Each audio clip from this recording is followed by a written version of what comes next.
I guess better late than never. So welcome to the live stream again. Happy Tuesday. I can't believe it's already November. How did that happen? So November 3rd. But it's just a blessing to be able to share with everybody today. It's been kind of a busy day, so I was running behind a little bit today. I had to make sure that my kids were fed and I ate before I started, or else you would hear my stomach grumbling the whole time, and that would have been really unpleasant because I was starving. But I just wanted to say hi. Thank you everybody for coming today. Magwitch. And I always like to start just by acknowledging the land upon which we stand, because if you don't know where you're going, then you don't know where you are, and you don't know where you've been. So I think it's really important that, especially now, we just reflect on how thankful we are to be where we are.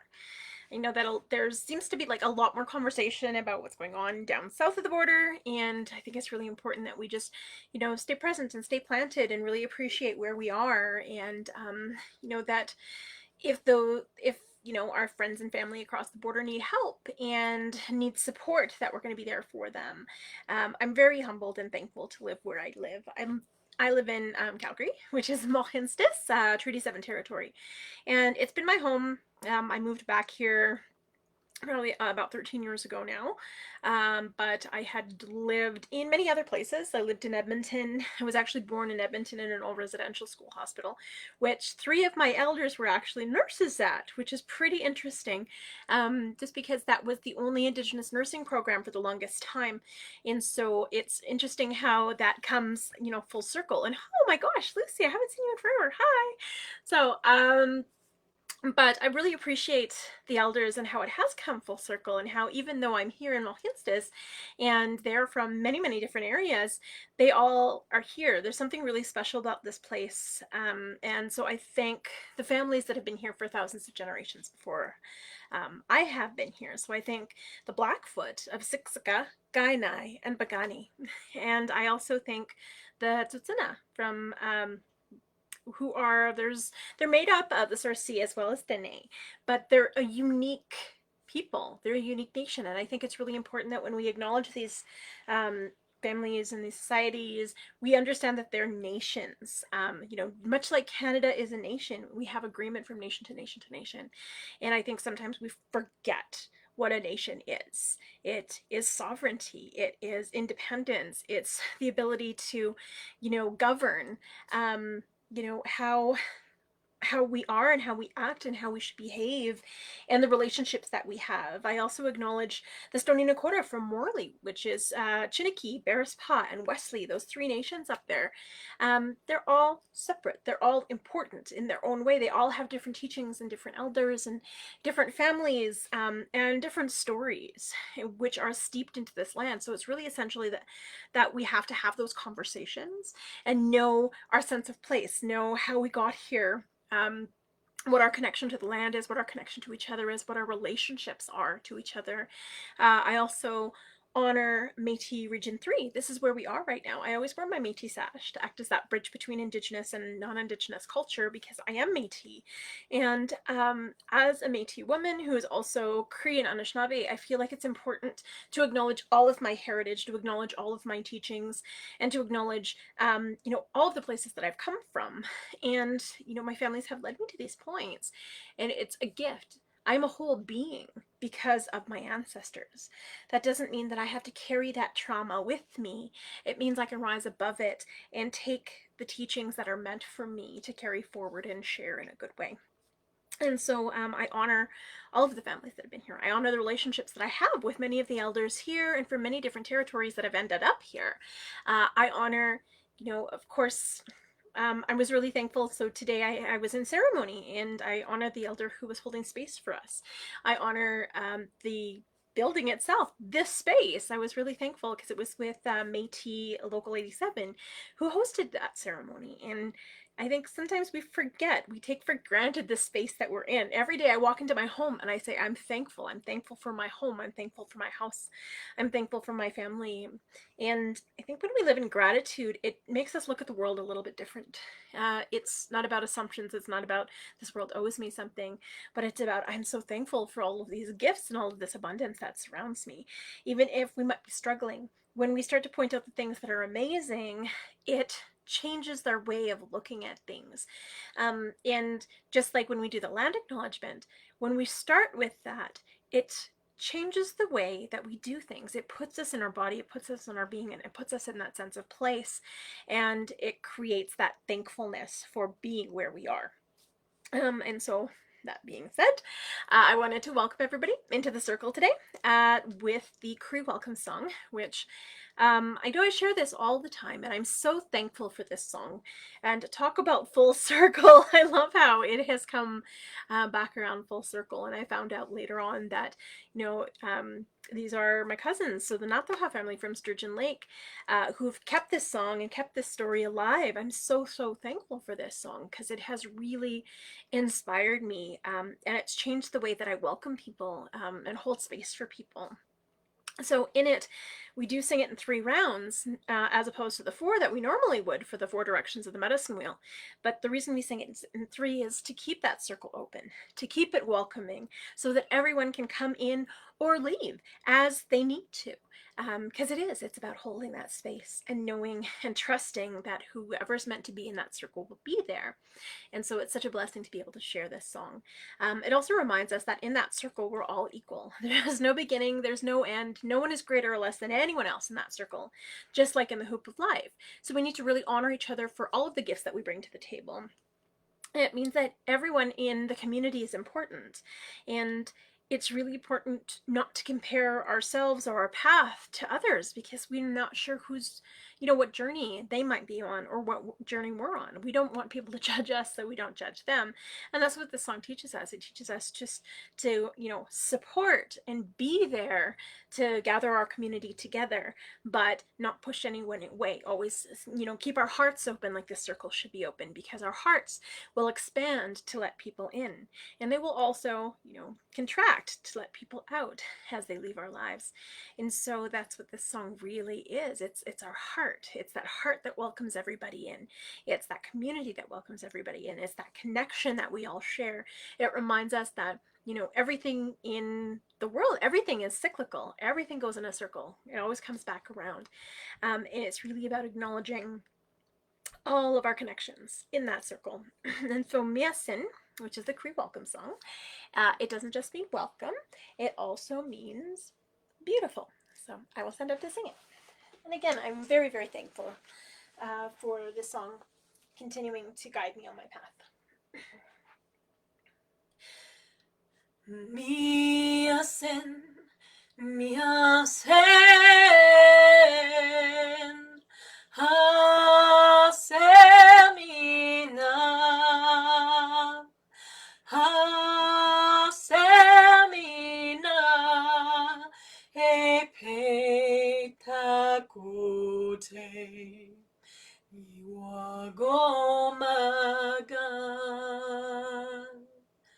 Hota, Homa, Kitaskino,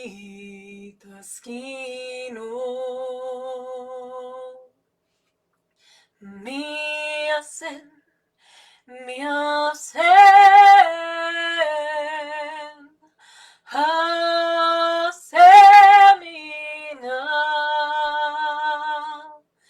Hasemina, Epetakote, Niwagomagan, Hota, Homa, Kitaskino,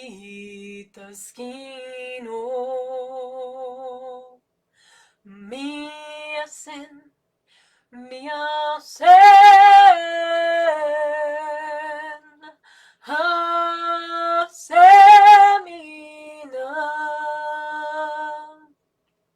Hasemina, Epetakote, Niwagomagan, Hota, Homa, Kitaskino.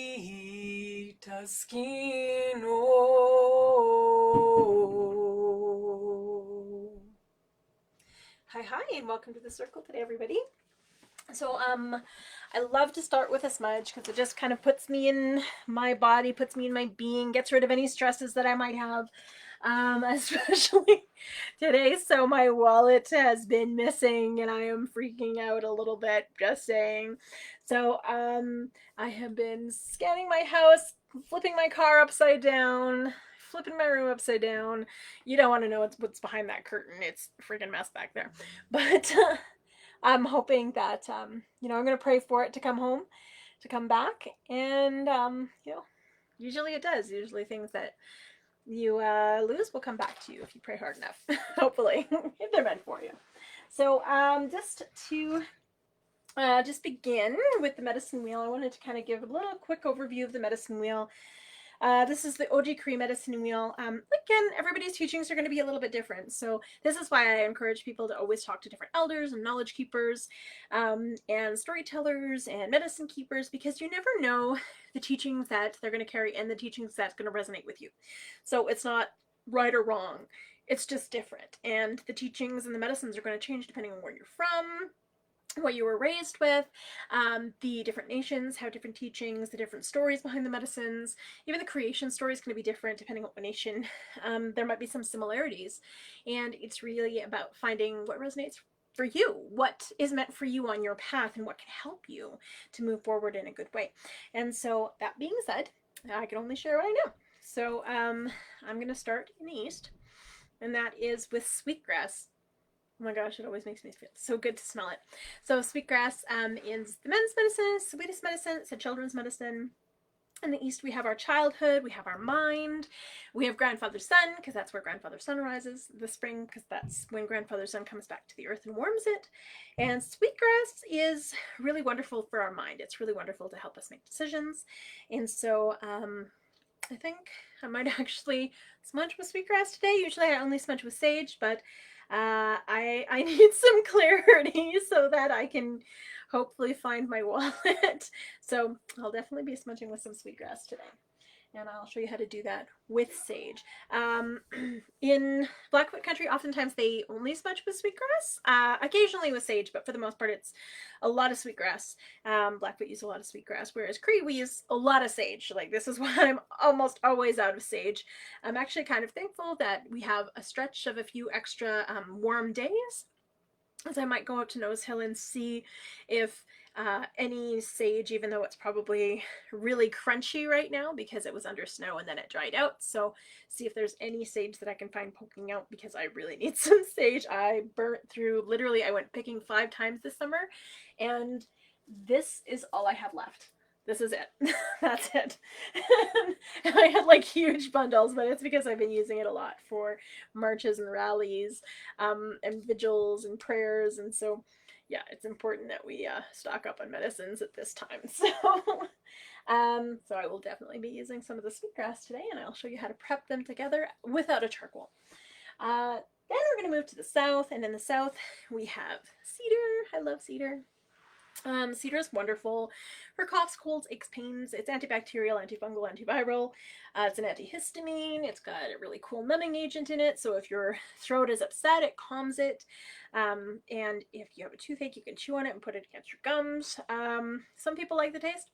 I don't particularly like the taste. I find it quite bitter, but it tastes awful and it works, like Buckley's, because Buckley's has cedar oil in it. So yeah, cedar, it's awesome. It's great for our body. It's high in a lot of vitamins and minerals. You can put it in your bath and it kind of relaxes your muscles. It's really good for your skin if you have any rashes or eczema or anything going on. It's just kind of the cure-all. It's the body medicine for that reason. It honors our adolescence, because that's when we discover who we are and how we relate to our community. And I think it's hard, especially in our society right now. I'm praying a lot for the youth right now, because they can get bombarded with media and social media, and they're constantly confronted with these ideals of perfection, which is just not real, or these visions of things that they need to achieve or strive to be, which are just not real. It doesn't teach them how to express themselves and appreciate who they are. And so I think we need to encourage that if we do have that ability to connect with youth. to really encourage them to be themselves and to discover who they are and really contribute to community in a meaningful way for them, not for anybody else. And it's difficult with our society right now because, you know, TikTok makes me crazy. But cedar helps us with that. It helps us with grounding and helps us to filter through all of that outside source so that we can just really focus on the essence of who we are. And so if you're ever not sure if you're on the right path or not that you have to think things through or start a new beginning or make a decision, but if you're literally just, you can't find your footing, cedar is the way to go. So love cedar. And also really, really good for your body. Hey, what's this? I don't know what that is. All right. And then I've got a little bundle of cedar here too. Got lots of cedar. I was gifted a ton of cedar this year in the summer, and then right in the fall as well. So I don't know. Cedar is usually, when we get gifted something or when there's an abundance of something, it's because it needs to be used. And so I'm thinking it's probably going to be colds and flus galore because we have been sanitizing and using masks and really breaking down our ability to fight off any sort of infection, which could be a problem later on. But we'll see. We'll figure it out. And if anything, cedar. I've got lots of it. The next medicine is sage. Sage being the women's medicine. You can use it at any time. Whereas sweetgrass is the men's medicine. So if a woman is on her moon time, oftentimes we'll avoid using that medicine unless it's our very own medicine, and then you can use it at any time.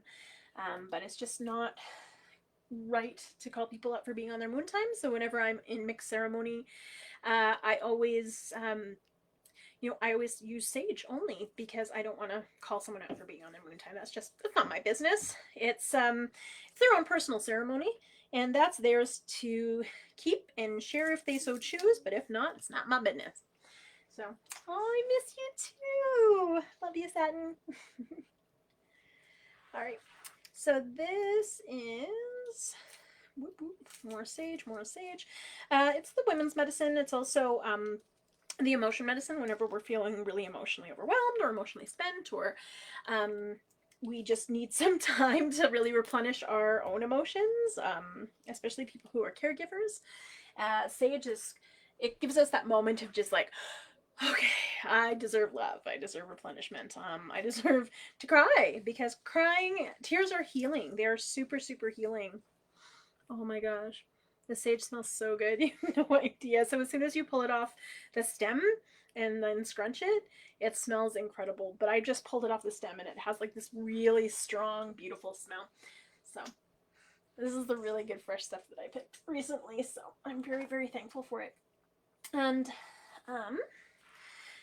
but sage, you can always tell because it has like white stem or white leaves. So there's the white leaves. And I'm just going to put a little bit of my sweetgrass in it. So I'm going to twist my sweetgrass like this. Doop-a-doop-a-doo.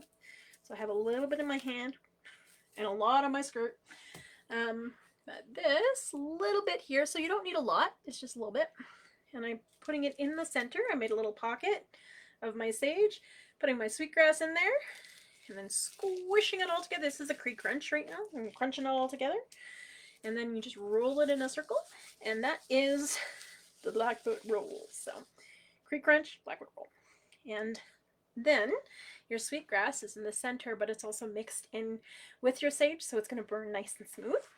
So there's that, because you want that balance of that masculine and feminine energy, the balance of adulthood and childhood. It reminds us to stay curious. But yeah, I just need that little extra boost to my mind today. So hopefully I can figure out where my wealth is, or retrace my steps better. And the last medicine that we have is tobacco. I'm very thankful. I got this huge pouch. I was like, this is a lot of tobacco. I was very thankful for it because it came with a lot of meaning behind it. And so I was very humbled and thankful. But tobacco is that spirit medicine. It's the medicine that we use to pray. We gift it to each other to say thank you from our spirit to someone else's spirit. When we're asking someone for a favor, we gift them tobacco. And that's more binding than any legal contract because it's a spiritual contract. You don't break those. Also, when we gift it to a knowledge keeper or an elder or a drummer or singer or storyteller, it's so that they can keep those songs and stories alive. It's thanking them for that exchange and carrying those things with them to be able to share them. Also, if we give it to an elder to pray, it's just so they can tap into something a little higher than us. And it's a gift. It's a gift to be able to share that. So whenever I receive tobacco, I'm so thankful and I'm so humbled because it's a spiritual gift. When we pray with it, we don't actually take it in our bodies because it's a spiritual medicine, so it's more symbolic than actually physical medicine like all of the others. And so we will give it back to plants. When we're picking medicines, we'll sprinkle it on the ground. In Cree, we sprinkle it, let the wind take it to the earth. In Blackfoot, they put it on the ground and rub it in. Some other earth knows it for her. So same practice, just different techniques, but it's the same way of giving tobacco back to the earth. And it helps those plants grow back faster because it's high in phosphorus, potassium, and nitrogen. So it helps plants grow, which is awesome. So I'm very thankful and humbled every time I get that, and I'm very thankful and humbled every time I give it back to the earth, or even when I'm thinking of someone, if I want to pray for them, I will lay it down. If I'm grabbing a stone from the earth, I will lay it down to thank the earth, because you always want to give something back before you take, because if you take and take, nothing left. So you want to make sure you're always replenishing what you're taking, you're giving something back. It's all about exchange, right? And so it's not like you go into a store and you say, oh, this is a really nice set of earrings, I'm going to grab it, put it in my pocket and leave. There has to be an exchange. So whether it be, paying for it or a trade or something, you have to always have that exchange, because it's that energy exchange. We understand it with money, but how come we don't understand it with the earth? So we need to remember that. We need to dial it back and figure out, okay, where did this whole currency thing come from? It came from our exchange with the earth and with each other. So that being said, let's smudge. So here is my smudge bowl. The bowl itself has all 4 directions in it. So the bowl is water, because it holds everything. It holds water. So it's a women's medicine. It's also a shell. Some nations use a hollowed out stone, some use a box with sand in it, and some will use like a cast iron skillet. So there's no right or wrong. It's just whatever suits you, whatever's in your teachings. And mine, it's the shell, and that's always gifted. So sometimes we can gift it to ourselves, but oftentimes it'll come to us. If we put it out there and say, I really need a shell, all of a sudden the next day somebody gives us a shell. I don't know how that works. It just does. So that being said, so that's water. As soon as we put the medicine in, that is earth, because it all grows from the earth. So no matter what medicine we're putting in the bowl, as soon as it goes in there, it represents the earth. When we light it on fire, it represents fire, of course. And then the smoke going up to Creator is it's prayers, it's spirit. So, and it connects to the air. So even though we can't see the air, we breathe, so we know it's there. We know it exists. And even though we can't see spirit, we know it exists because we are here. We are connected. We are conscious. And it's that sacred breath that we all share. And so that being said, I'm going to light it. Whoa, if I can open this. I have this beautiful mushroom in here too, and it smells so good. So I'm very thankful for that gift. So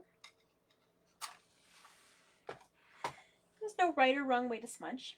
It's whatever feels good to you. And just a couple of things. It's going to smell really good in here. I haven't smudged with Sweetgrass in a really long time. Not since my Blackfoot ceremony.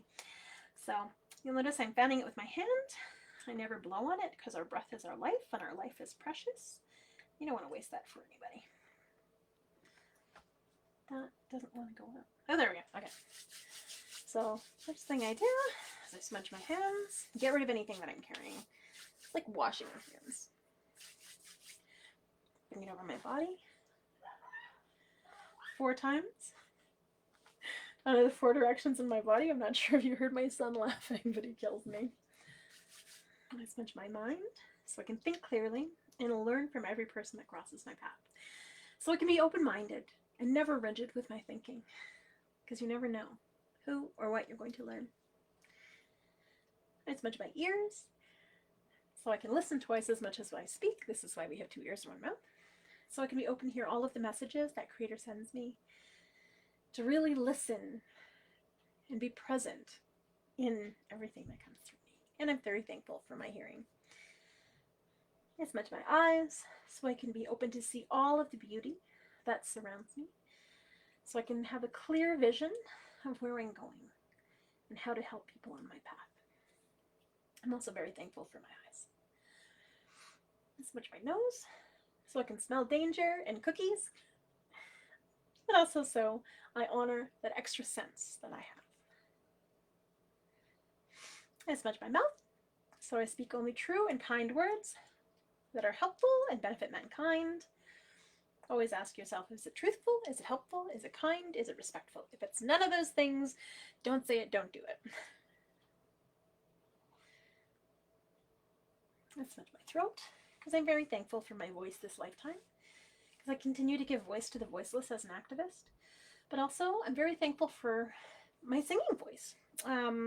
Creator gave me a loud voice, so I intend to use it. I smudge my lungs so I breathe good, clean air that nourishes my body. Sometimes I get a little wheezy, especially in the fall when all of the leaves get really crunchy and dusty. My asthma is like, I don't like you anymore. So I'm going to smudge so my asthma goes a little bit easier. I smudge my heart so I can remain kind and compassionate and show unconditional love to all of those that cross my path. Also, so I can be gentle and show unconditional love to myself. I smudge my legs so I walk this red road in a good way. That's the path of Aboriginal spirituality. Oops, I forgot. Smudge my shoulders and my back so I can do the good work that creators put me here to do. My arms and my hands. Well, that's so I can do the good work. My back is so that I can carry all of the responsibilities that I have. It's been a long day, can you tell? And then I'm going to smudge my feet so I stay grounded and connected to Mother Earth, treading lightly upon her and honoring her with every step. And then if there's anywhere in your body that you need a little extra love, my hips have really been bugging me. Every time that Chinook comes in, my hips are like a human barometer just because of all hip surgeries I've had. So I smudge those so that they heal well. Anywhere else that you might feel a little extra pressure. Been sewing a lot lately, so my back is quite stiff. And then if there's anyone in your life that you want to pray for or send them the love, when I say pray, that's open. It's setting intention. It's really about honoring that balance all around you. It's about making a wish. That's all prayer is. It's a wish. It's intention. And it doesn't matter who you pray to. You could pray to God or Buddha or Allah or Confucius or, the big spaghetti monster in the sky. Whatever you pray to, it's your personal journey. So it's really about just honoring your personal journey and your being, and sending that love and appreciation to the people in your life. Maybe someone who needs a little extra healing, whether it be that physical healing or that mental, emotional, or spiritual healing, because it's all about balance. So it's asking for that balance that you need in your being, in your life. And even though I'm not smudging with all of the medicines, I always lay them all out to honor the balance of them. And then when we're done, we say hi or magwitch or merci or grazia or xie or however we say thank you, dankeschön in our language. So merci.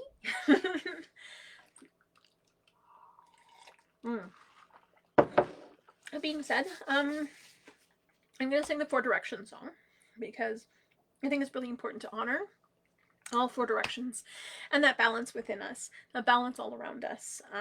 And this song has really been resonating in my mind lately, just because it is from down south, in like Apache Cherokee territory, and Cherokee. It's specifically the Cherokee morning song. So this is Wendeaho. I learned it as the Four Directions song because in it you can hear the four winds, and when I close my eyes I can really hear the four winds leading us in the direction that we need to go. And so this is Wendeaho. Robbie Robertson actually put it out. This has been one. I reached out to the highest bidder, but I haven't heard back yet. So depending on if she follows through or not, I'm going to go to the next highest bidder, and then if that person has come through, I might just auction it off for another day. So we'll see how it goes. Thanks, Sue. Awesome. So this is the Cherokee Morning Song. Robbie Robertson and Ulali did it. And just really, really, Ulali is amazing. They have these really incredible dynamic voices, paraphrase in there, and it's just a blessing to be able to share it in a good way. So this is Wende Aho, the Four Direction song, or the Cherokee Morning Song. It can be found.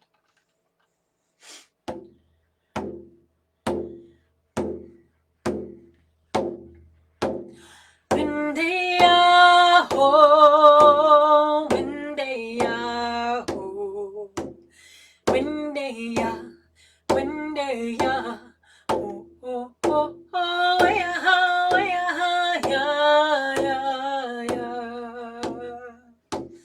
Wende Aho, Wende Aho, Wende ya, Wende ya, oh oh oh oh ya ya ya ya ya.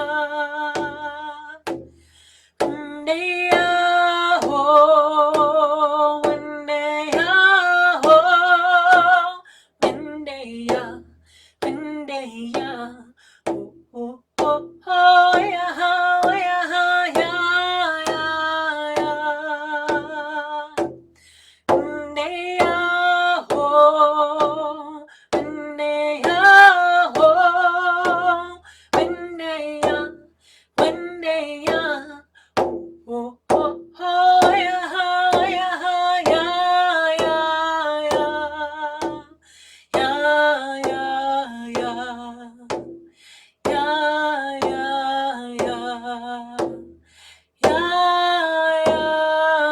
ya.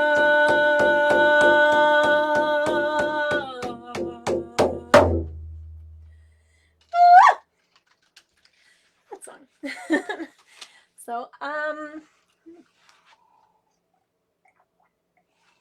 I've just been inspired a lot to share a lot of the songs that I've learned from south of the border. I just have been praying for them a lot. I've been praying for my family down there, my friends down there. I did live down there for about 4.5 years because I made some bad decisions in my 20s, but I learned a lot when I was down there, and I had some incredible experiences, and I learned a lot about how to connect with certain medicines when I was down there, and different ceremonies when I was down there, but really about my sense of self and who I am. And sometimes we have to make some really bad decisions to really become stronger and become a better part of who we are. And so I just wanted to share this song, which is the Raven song, which of course has the story. I haven't shared the Raven story in a really long time. It's very, very cute. It's not cute, it's fun. So the Raven story starts a long time ago, before we were created for the second time, because we were created before, but Wasakajak, who is the so this is a Cherokee song because it's Cherokee and Cree, but I'm going to share the story first, so I'm going to sit down. But Wasakajak was supposed to teach us, as the two-leggeds, how to live in the world. And let's just say Wasakajak gets a little preoccupied, and he doesn't pay attention, and it gets a little lazy. And so when we were brought into the world, we had no idea how to act on the land. We didn't know how to honor and respect the land, how to give something back. So we started to take and take and take and take until the land started getting depleted. We didn't know how to honor the animals and how to use every part of them. So we just started taking in bits and pieces of them, and all of the animals just started disappearing because they couldn't renew themselves. And then same with all of the plants. The waters, we didn't understand how to respect and honor them. And so a lot of our garbage ended up in the water, and so we're getting the waters really, really sick. All of the fish that were in the waters, because we were overfishing them, but also they were getting sick, they started to disappear as well. And then the air, because there wasn't all of those plants to kind of filter them, the air started getting sick as well. Plus we were lighting a lot of fires because we didn't understand how to honor and respect fire the way that we needed to. But then we also didn't understand how to honor and respect ourselves. So when everything started getting depleted and there really wasn't enough for everybody to share, we started coming after each other and hurting each other. And there was huge wars and just devastation all across the world. And Creator saw all of this happening and saw all of the world just crumbling and collapsing. And Creator thought, whoa, whoa, whoa, whoa, whoa. We need a mulligan here. We need a do-over. And so the Creator went to Wasakajack and said, Wasakajack, I gave you a job and you didn't do it. So we need to start over. And you're going to have to do it right this time. And Wasakajack's like, oh, I don't need to start over. I'm sure they'll figure it out. But of course, we didn't figure it out. We were killing each other off, and there was none of us left by the time it was done. And all of the animals didn't know what to do. And so all of a sudden it started raining. And it started to rain harder and harder and harder until the banks of the river started flowing up and up and up and over Wasakajack's toes. And then Wasakajack knew that Creator meant business. And Wasakajack said, oh no, what are we going to do? What are we going to do? And so Wasakajack thought about it for a moment and said, we'll go talk to the beaver. The beaver always has the best solutions. So I'll go talk to the beaver. And so Wasakajack ran to the beaver and he said, Beaver, beaver, the whole world is going to flood. What are we going to do? And the beaver thought about it for a moment. And she thought. And she thought, and she said, well, I suppose we could go talk to the cedar tree, the oldest living cedar tree, the only cedar tree left standing, because she is the wisest and the oldest. She has seen the ebb and flow of all of the two-leggeds and all of the earth. She'll know what to do, because she has so much wisdom within her. And so together they walked to the largest cedar tree, who just stood and towered over everything in the earth. She was huge. She was probably at least 7,000 or 8,000 years old. She was just massive. And Wasakajack said, Cedar, Cedar, what are we going to do? There's going to be a flood and we need to preserve any of the animals in the land so that we can rebuild. What are we going to do? And the cedar said, you will take me. And Beaver, you will cut me down and hollow me out so that we can save all of the animals that are left to rebuild the earth. And the beaver said, no, Cedar, I don't want to cut you down. And the cedar said, it is okay, because I will be renewed again. But now it is time for the earth to be renewed. And so Beaver cut me down.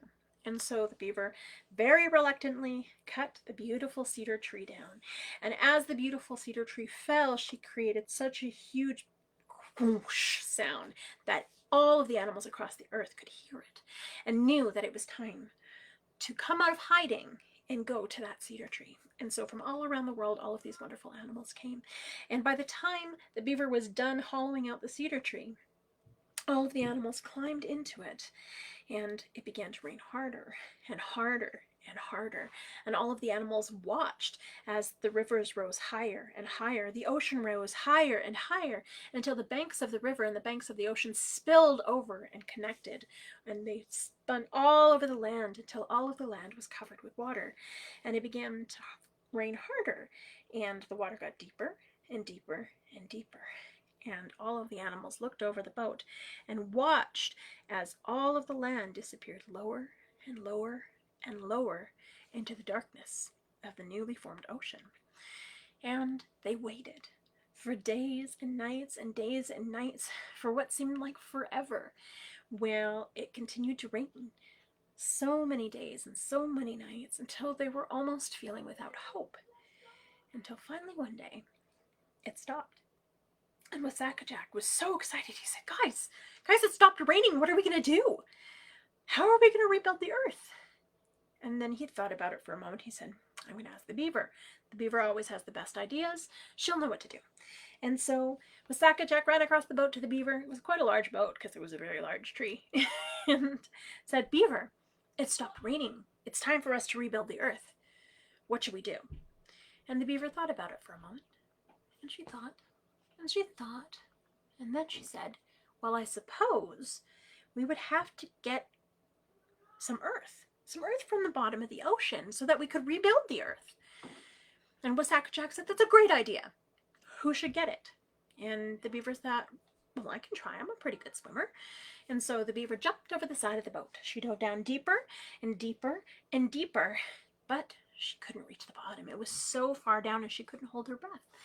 And then the turtle thought, well, I can hold my breath a little bit longer than the beaver, and I can dive a little deeper, so, and I'm used to the salt water, so let me try. And so the turtle jumped out of the side of the boat, and she dove down deeper and deeper and deeper, but it was so hard to breathe. It was so much pressure that the pressure actually cracked her shell. It shattered it in 28 pieces along the edges, and the whole shell itself broke into 13 pieces. As she floated up to the surface, she said, with Sacajak, the pressure down there is so hard. I don't think anyone can A, hold their breath, or B, be strong enough to, contain that pressure. And so Sacajak said, I'm sure somebody can do it. So he looked across the boat and said, who are the best swimmers? And so the best swimmers continued to jump in and out and dive down, but they couldn't reach the bottom. And then the best divers thought, okay, well, maybe if we can dive down deep enough, we can get a little bit of earth to be able to bring to the surface. And so the eagle, who could fly the highest, thought, well, if I could fly the highest, perhaps I could dive the lowest. And so the eagle soared high in the sky and dove straight down into the water, cutting it like a knife, and dove down deep, but could not reach the bottom. And then the kingfisher, who's a wonderful swimmer as well as a wonderful diver, flew up as high as he could, dove straight into the water, and used his wings to come a little bit deeper than the eagle, but could not reach the bottom. And then the fastest swimmers thought, well, maybe we could do it. And so all of the quick swimmers went. And then the little otter, who was one of the quickest swimmers, said, well, Sacajak, I can swim really fast. Maybe I can reach the bottom. And so the beautiful little otter jumped out of the side of the boat. She dove down deeper and deeper and deeper and deeper, but she couldn't reach the bottom. So she swam up to the top. Well, Sacajak, it's really far down. I don't think anybody could reach the bottom. And so she climbed back into the boat. And then the biggest animals thought, well, we are quite large, so perhaps we could reach the bottom. And so the moose attempted to dive down, but it was too far. And then the bear, who was a pretty good swimmer in his own right, jumped out of the side of the boat, but it was right after hibernation, so he had a little bit of extra weight, so he just kind of bobbed in the water for a while. And all of the animals said, oh, bear, get back in the boat. It's unbearable. Okay. So he climbed back in the boat, and all of the animals were feeling without hope. If the best swimmers couldn't reach the bottom, the best divers couldn't reach the bottom, and the fastest swimmers couldn't reach the bottom, and the largest animals couldn't reach the bottom, how is anyone going to reach the bottom to get the earth, to rebuild the earth? And so they were starting to feel hopeless again. As hopeless as when they were waiting for the rain to stop, because they didn't know if they were ever going to see the earth again, the land again. And then they heard a little voice from inside the boat saying, I can do it. And they all looked around. They said, who said that? And they heard that little voice again, I can do it. And then they said, who said that? And then the little muskrat stood up on her hind legs, puffed out her chest, and said, I can do it. And all of the animals erupted in laughter. The largest animals said, oh, muskrat, you're so tiny. How are you supposed to reach the bottom? The fastest swimmer said, muskrat, you're so little. There's no way that you can reach the bottom. You can't swim as fast as us. How are you supposed to reach the bottom? The best swimmers said, muskrat, you can't swim as strongly as us. How are you going to reach the bottom? The best divers said, muskrat, you can't jump high, nor can you dive down deep in the water. How are you supposed to reach the bottom? And so all of the animals started laughing at little muskrat for even thinking that she could do this, until finally she just ignored their laughter and said, I can't do it. She walked through the crowd, who was still erupting with laughter, and jumped over the side of the boat and started to dive down deeper and deeper and deeper. By the time the animals realized that she was over the edge of the boat, she had already gone so far down, and all of the animals looked over the side of the boat in silence and watched as Muskrat disappeared beneath the darkness of the ocean. And they all waited, very silently and quietly, wondering what had happened to Muskrat. There was no way that Muskrat could have held her breath that long. And then they started to worry. And then they saw a single bubble of air float to the surface. And they knew that that was Muskrat's very last breath. And so they began to cry. They cried and they cried and they sobbed and they sobbed and they cried so much that the ocean became salty with their tears. And Wasakajak, who was so upset that he didn't warn Muskrat not to do that. How could Muskrat have sacrificed herself to try and save us? And as Wasakajak was looking over the side of the boat, he saw a tiny little silhouette floating up to the surface. And he saw that it was Muskrat's lifeless body floating up to the surface. As it got close enough, Wasakajak reached in with all his might and held Muskrat to his chest. He began to cry. He cried so hard that his tears lightened up all of Muskrat's belly. This is why some muskrats have a white belly. And he said, Muskrat, how could you sacrifice yourself for all of us? And as all of the animals were crying and sobbing in the boat, Muskrat's tiny little paw flopped open, and in the center of her palm was a tiny ball of earth. Muskrat had done it. She had got that one piece of earth so they could rebuild the land. And they were so thankful, but still so sad. It was a very confusing feeling. And Wasakajak knew that it was time for him to get to work. And so Wasakajak grabbed that little ball of earth and said, Who will carry this earth on their back? And the turtle said, I will carry this earth on my back. And so Wasakajak watched as the turtle climbed in the water, took that earth and rolled it on her back. He rolled it wider and wider. As it did, it grew wider and wider and heavier and heavier and heavier until it pushed Turtle beneath the waves. Then the beaver said, I would like to help. And the beaver got on Turtle's back and began to tamp it harder and harder. And as he did, it got wider and wider and wider and larger until it was all of the earth that we see today. And then Wasakajak knew it was time for him to bring forth life. And so Wasakajak took a deep breath. And he blew to the east, and as he did, Grandfather Sun came out from behind the clouds. Grandfather Sun warmed the earth, and as he did, all of the little leaves and plants and seeds began to grow. All of the baby animals piled out of the boat and all over Turtle Island.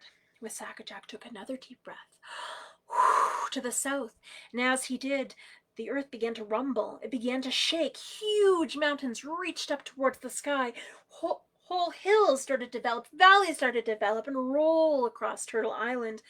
All of the big trees that were missing started reaching up towards the sky and growing taller and taller and taller, reaching their roots deep into Turtle Island to hold all of the earth and plants in place.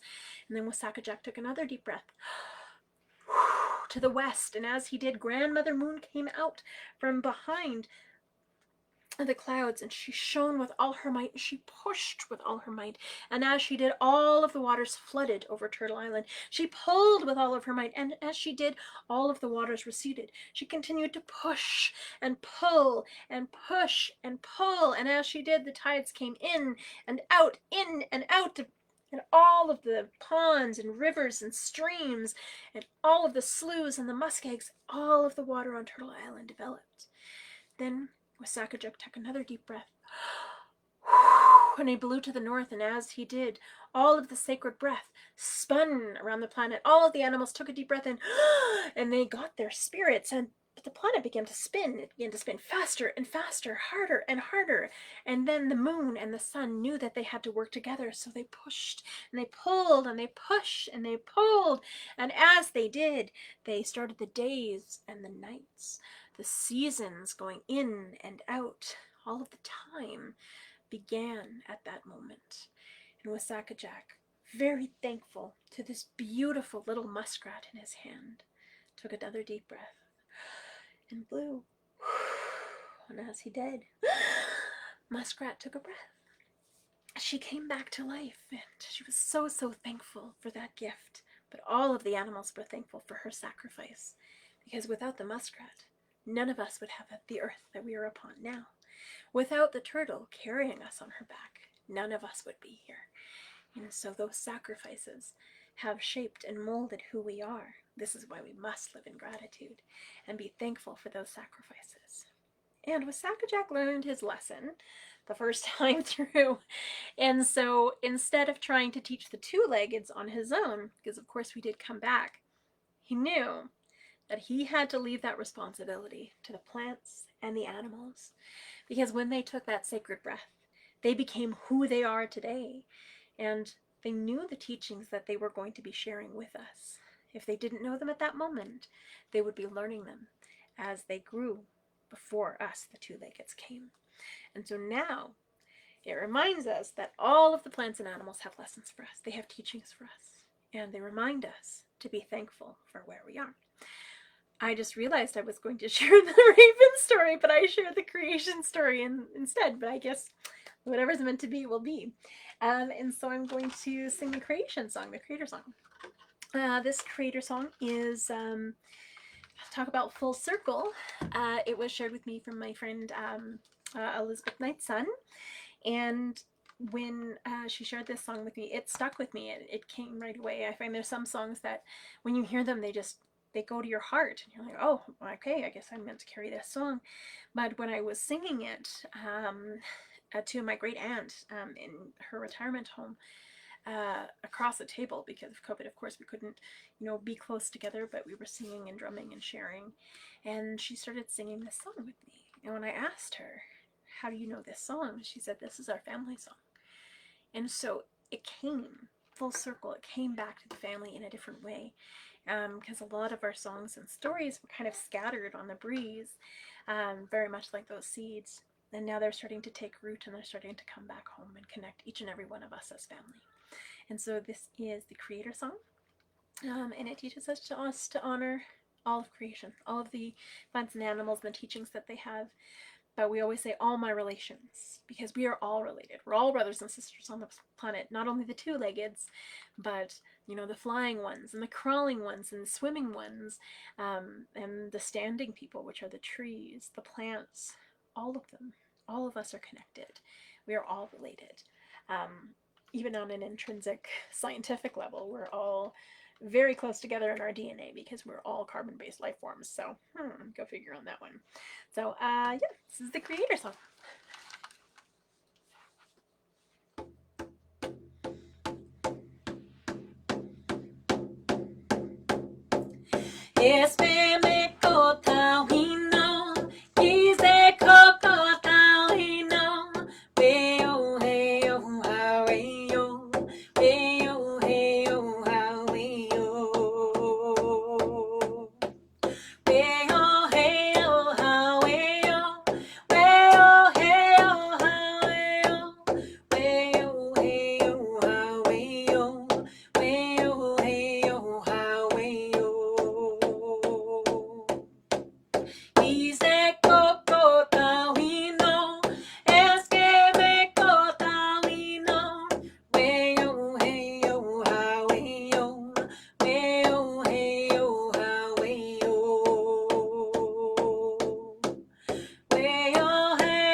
actually share the the Raven song.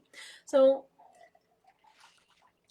the way that I learned the Raven song, I heard it once, and then it stuck in my mind, and so I was trying to find out whose song it was, and so I had messaged the person who had it on Facebook, and I had tried to just basically source it back to figure out whose song is this? Why is it staying with me?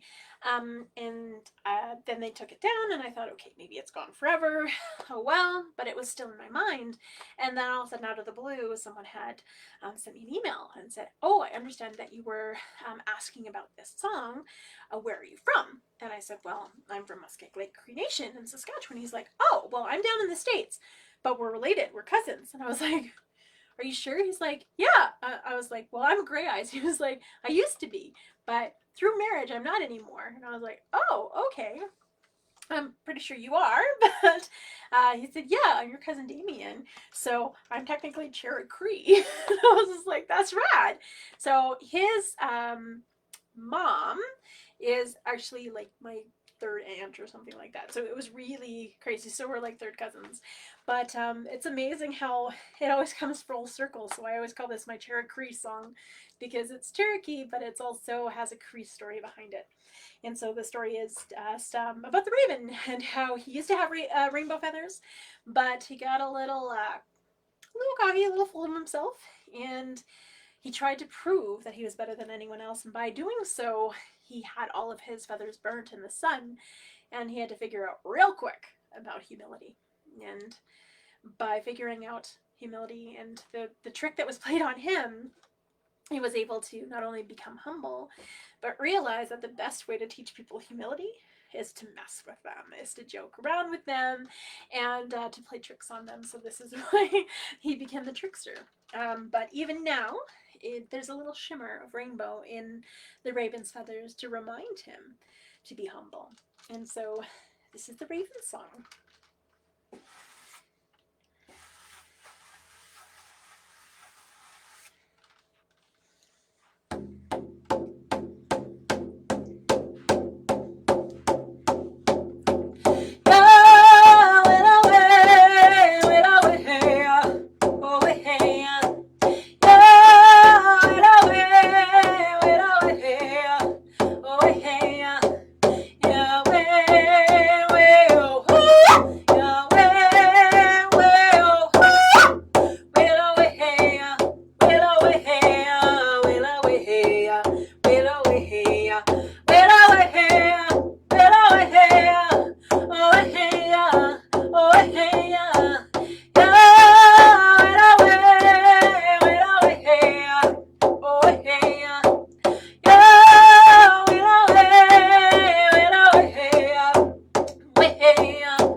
story. It always takes a really long time, but it's a really great story.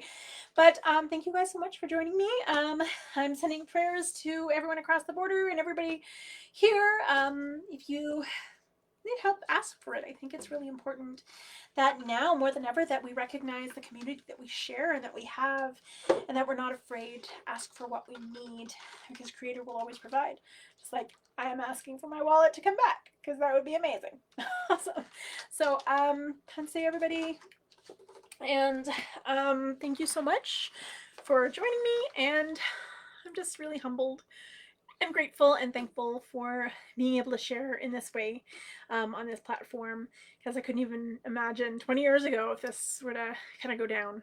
It would be crazy. So just be thankful for the things that we have, and even in those times that you're really struggling, just say 3 things that you're really thankful for, or 4 things that you're really thankful for, and it can change your day and your attitude, because gratitude is everything. Attitude is gratitude. Booyah. But again, thank you. Hi, Magwitch, and I will see you next week if I don't beforehand. Oh, yes. A couple of events that are coming up. National Storytelling Day is on Saturday, and I will post the link for the event and the information there. So I am, of course, one of those wonderful storytellers, and there are a few others, including my mom and my friend Ginger and Mediha, and of course Doreen Vanderstoop. So I'm really thankful to be able to share that platform and that stage with them. I'm doing all the tech for it, so if it sorry, that was my bad. But also CPAWS is putting on an event for Saving Alberta Parks, and the event is sold out, but we're going to be recording it, so once it's recorded we're going to be sending it out, and I will share the link once it's there too.